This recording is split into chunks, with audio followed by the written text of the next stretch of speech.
Our news is brought to you by ROLLOUT. Good evening, Bahamas. Coming up in our news tonight, the vaccine rollout process begins on the island of Grand Bahama. Healthcare workers are relieved that the vaccine is in country. There may be a slight delay in the release of offenders, according to the Minister of National Security. And the war is not over for the taxi union.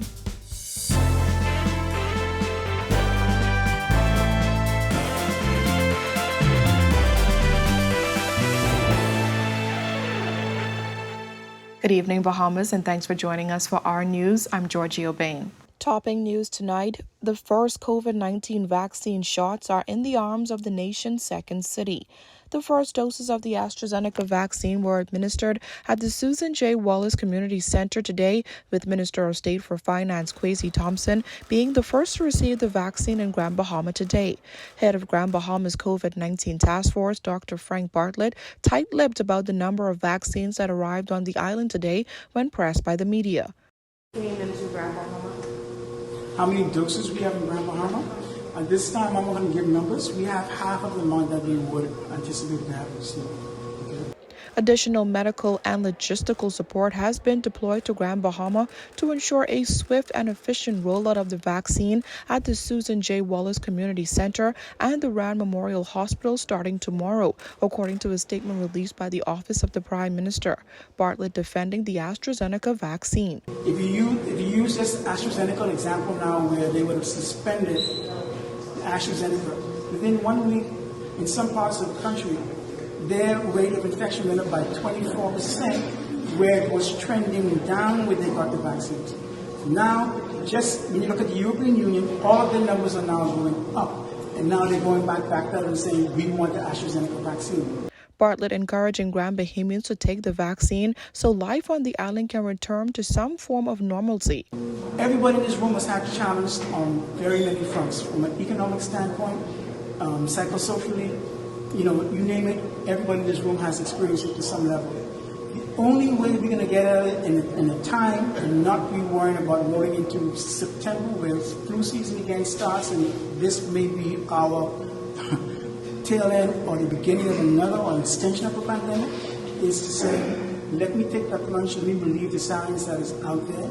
To date, more than 1,500 doses of the AstraZeneca vaccine have been administered in the Bahamas. Well, COVID-19 fatigue has definitely set in for some healthcare workers who say it's been a tough task keeping up with all the protocols. They tell our Jillian Gray that they're relieved that the vaccine is here. We wasn't just living for ourselves, but we were living for our co-workers and for our family. Catherine Rogers is the chief clerk in the Department of Pathology. She says the last year has been rough, but they did what they had to keep people safe. You had to keep a distance. It was like only 4 persons allowed in the tea room at a time, no more than 4, 1 person at the desk, and you had to sign in to make sure to follow contract tracing and all of that. So it was getting tedious. Marina Lightford, who has lupus, says she experienced anxiety daily working through the pandemic. Very stressful. Very timid to even go outside, very timid to come to work. And we work indirectly with the services here. So, we still are at risk walking in the public places. By October 2020, 243 healthcare workers had been infected with the virus. PMH staff made up 116 of the healthcare workers infected. Dr. Carolyn Burnett-Garraway says as an emergency room doctor, contracting COVID-19 was constantly on her mind. I'm an emergency physician, and so I do manage patients in the accident and emergency department. And there's always that worry that, I could be exposed, I could get COVID-19, I could take it home to my family. And so this is one tool in the fight that we've been going through for the past year with this pandemic in the Bahamas and worldwide. And I'm so excited that hopefully we can, soon get back to normal. These healthcare workers all received the vaccine this week and say they're encouraging the public to do the same. There are a lot of conspiracy theorists that are out there, and they will generally use, one small bit of truth but then cloak it in 98% of misinformation. So the key is really to access the information from credible sources, speak to your physician, get personal information. Obviously, your physician would know your situation and if there are any encumbrances related there too. Reporting for Our News Weekend, I'm Jillian Gray. National Security Minister Marvin Dames is defending a slight delay in the release of offenders approved for clemency back in December. Bethany McDermott reports. There has been a delay in the release of 147 inmates who have been approved for clemency, according to National Security Minister Marvin Dames. According to Dames, there's a process before those inmates are released. After that is done, what happens then is it has to continue the process. Goes through the AG's office, goes through the Governor General for final signature, return back, and then return to the prison. And so that's why you have a little delay in the time when they're released. Back in December 2020, the National Security Minister said he wanted more offenders to apply to the Rehabilitation of Offenders Committee to get their criminal records expunged. This after 147 requests for clemency and 1 record expungement was approved by the Prerogative of Mercy Committee. According to Dames, some of those persons have a significant amount of time left before release. Dames stressing that some additional background checks must first be done. What generally happens is that you write, and the individual will write, but then it has to go through Bahamas Department of Corrections full check, and that the persons would have been adhering to all of the rules in the institution and would have met all of the requirements. All right, then it has to go through the Department of Social Services, well, that check too, with social services officers. He adds that a police report is also needed and the victims of the crimes must be consulted. Another thing that we're looking at too is the victims. You know, before you release these persons, you have to check with the victims. So we're now moving into that area now of parole. And it's just not saying we sign off, we release these persons. There is a process. Dame says the slight delay is insignificant when compared to the time these individuals would have left behind bars. You know, many of these persons still have many years remaining. And so to even be considered and released, to have another month plus or so delay after the POM committee would have approved is minuscule compared to what if we had not taken a look at it. Reporting for Our News, I'm Bethany McDermott. The decision to change the color of the self-drive plates back to white is welcome news for taxi drivers, but that doesn't mean that they plan to stand down with their war with the Minutes administration. Taxi Cab Union President Wesley Ferguson telling Our News that while they are pleased with the change, there are still outstanding issues. Jasmine Brown reports. The Bahamas Taxi Cab Union president weighing in on the recent comments made by Labor, Transport and Local Government Minister Dion Folks, revealed in the Senate this week that taxi plates and SD plates will no longer be the same color. Both plates are yellow. Taxi drivers have repeatedly complained, saying it has hurt their business. Well, certainly that is good news within the taxi industry because for years, like he said, for more than approximately 7 years, we've been wrangling with this issue of self-drive cars or self-drive car operators masquerading as taxi drivers because of the same plate colors. After years of complaints, the taxi drivers held 2 recent protests outside Parliament. Ferguson says it's clear their strong-arm tactic worked. Reinforces the fact that our protest did not go in vain. So certainly we realize now the government is listening to us, and we're excited to see what else they're going to do. But the color of plates is not the only concern. Other outstanding issues include the issuing of taxi plates and the status of their relationship with the road traffic controller. We were promised some taxi plates from 2019. The moratorium was lifted somewhere there about around November 2019. And so far, they keep moving the issuing date further and further along.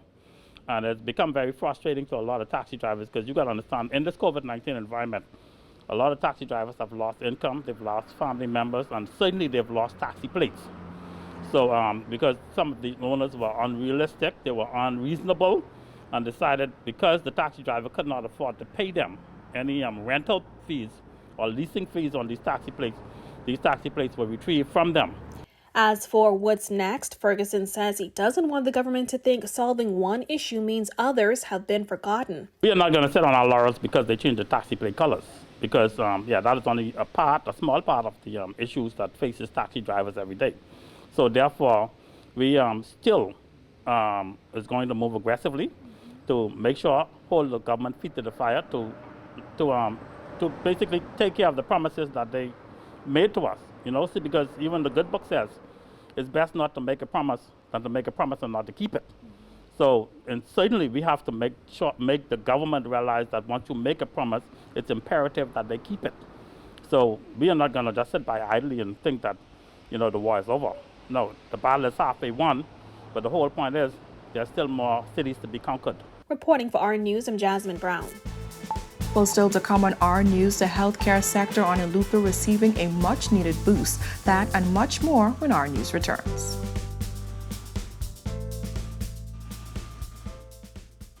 Are you okay?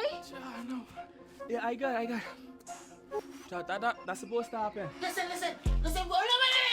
Where's your heart? Where is your compassion? Do you have a soul? Hey, Jimbo, clear my schedule for the rest of the day, eh? What do you know, boy? You can't go? And what are the chances we can actually operate on the patient? Come on, man. Surgery will begin in 2300 hours, okay? So, we two are rappers, right? These rappers, man. Silly girls, pretty girls, ghetto girls, pretty girls, kind girls, finding girls, yeah, we got all kind of girls. T on the track, T on the mic. First I was in the Honda, now on the bike. I tell her hop on back, she holding on my back. I threw the wide back, straight back, 12 o'clock. Too much girls to choose from like any, many, mighty mo.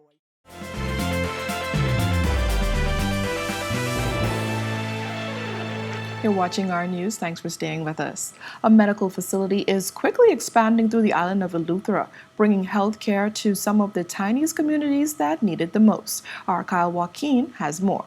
There's a lot of things that persons were going to Nassau for. We now become the catchment, and they don't have to go to Nassau for it. We can treat them here. Mm-hmm. Dislocations being relocated, lacerations, a lot of things that we can treat here rather than having to send to Nassau. Some have called the facility a blessing.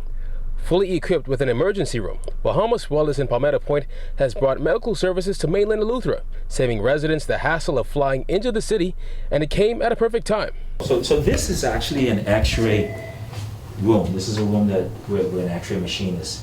And whenever we have a patient that needs an x-ray of any sort, from all over Eleuthera, they come here.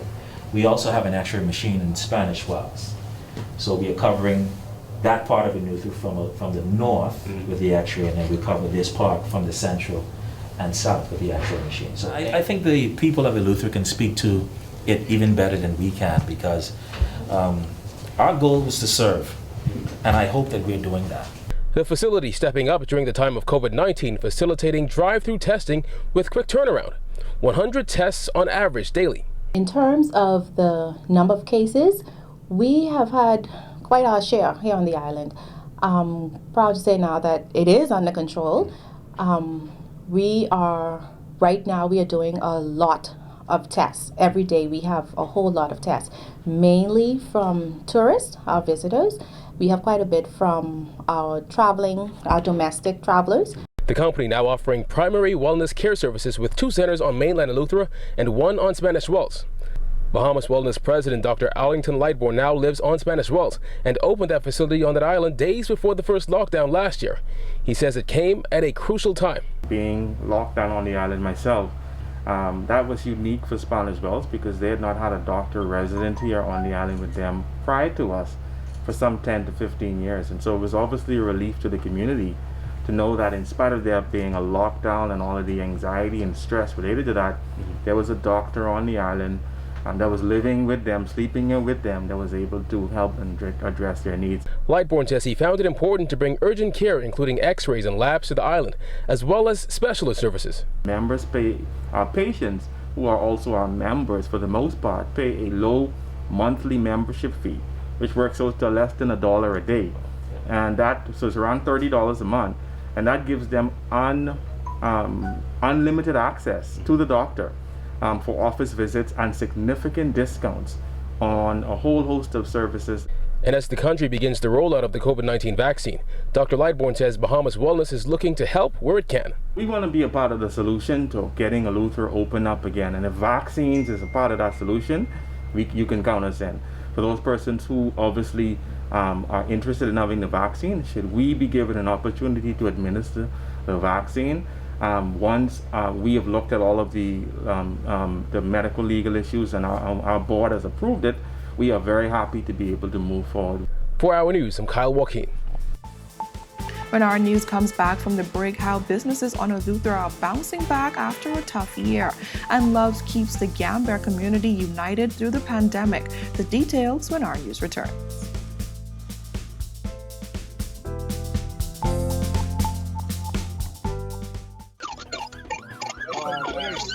I was just gonna say, I want to keep this on when you get locked up.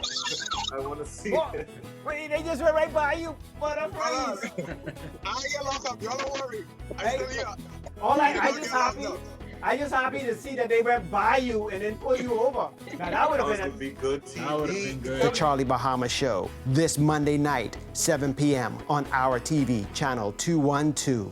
Yeah.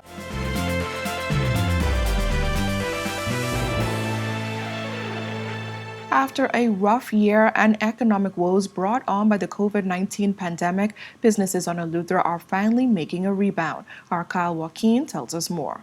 I've got people calling now and asking, for slots later in the year.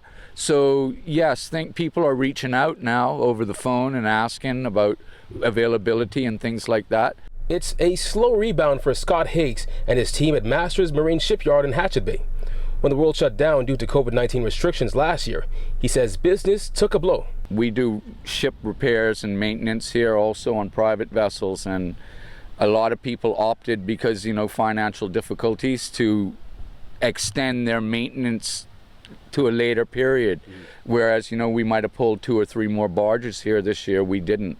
The shipyard launched a barge last week, one of few projects over the past year. But he says things are looking up. What our big goal is now is, as I just said a minute ago, is to get this telehandler operational. Right. We're waiting on some permits to get what we need to do out here built, to put it into service. And then we'll be able to service more luxury boats, like all these boats that you see out here in the harbor here.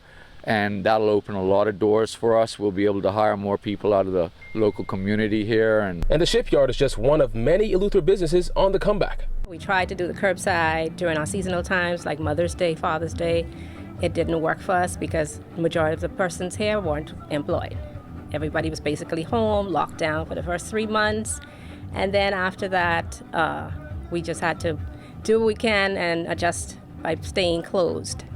So there was no business. Tracy Knowles of Norma's Gift Shop in Governor's Harbor says the pandemic hit them hard, but the rich family heritage business is making a strong comeback. We try and supply everything. The majority of our customers are 80% visitors, 20% local. When the locals are working, yes, we do see an influx of those. When they're not, we see that trend too. Norma's sells everything from souvenirs to women and men's shoes, hats, and even perfumes. Knowles says another pride and joy of the store is the ability to now sell a brand created by her daughter. This is Eyes of Bahamian Bay, whatever way you want to say it. I understand from my daughter, it started by my daughter, Cachet Knowles, like a year or maybe 2 years ago. And the Bay, if you notice in the spelling, B-E-Y, it's spelled differently in each island. Bimini reached out and said, we do not spell it B-E-Y, we spell it B-U-I. And then San Salvador said, we spelled it totally different, it's B-U-I. So I was like, wow, everybody has a different variation of spelling for the Bay, or the whatever you want to call it. And she believes that the Bahamas is not only sun, sand, and sea.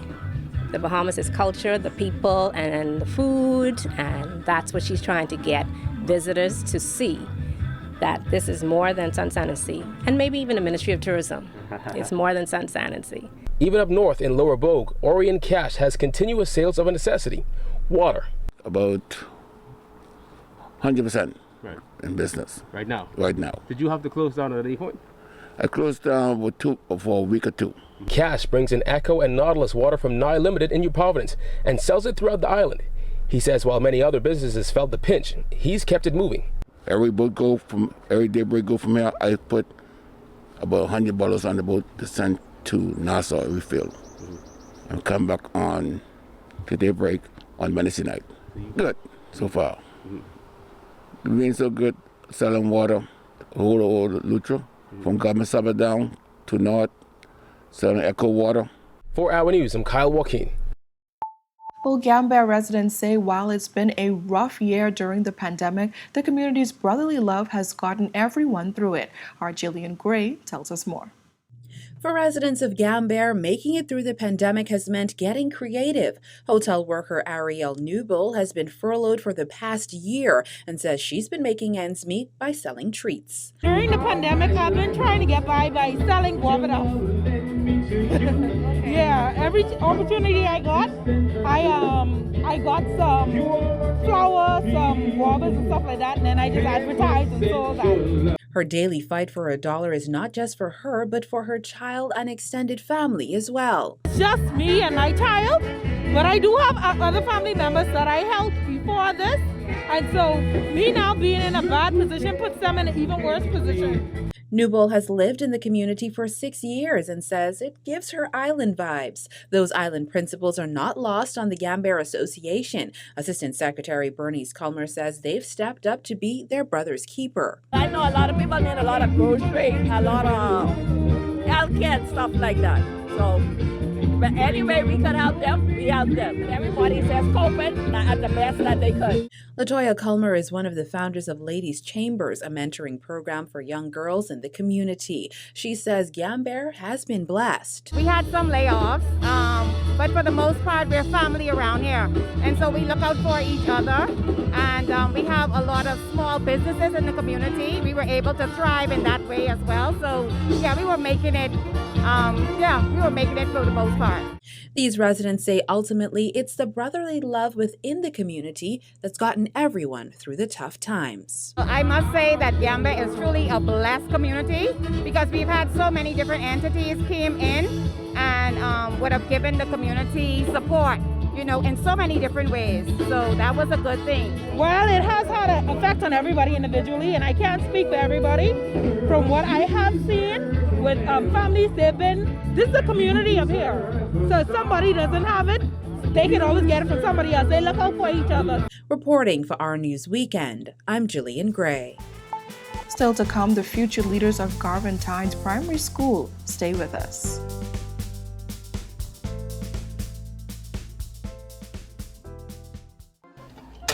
Are you okay? No. Yeah, I got. That's supposed to happen. Listen, wait. Where's your heart? Where is your compassion? Do you have a soul? Hey, Jimbo, clear my schedule for the rest of the day, eh? Where do you go, boy? You can't go. And what are the chances we can actually operate on the patient? Come on, man. Surgery will begin in 2300 hours, okay? So, we two are rappers, right? These rappers, man. Silly girls, pretty girls, ghetto girls, pretty girls, kind girls, finer girls, yeah, we got all kind of girls. T on the track, T on the mic. First I was in the Honda, now on the bike. I tell her hop on back, she holding on my back. I chew the wide back, straight back, 12 o'clock. Too much girls to choose from like any, many.